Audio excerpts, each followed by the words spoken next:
Kalau pelaku nggak mungkin, ini apa ini? Habis sudah masnya kan? Ini itu korbannya nih.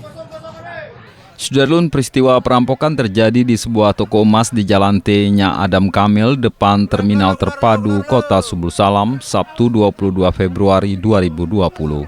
Dalam peristiwa ini, pemilik toko emas mengalami luka serius akibat terkena benda tajam. Korban harus dirawat di RSUD Kota Subul Salam.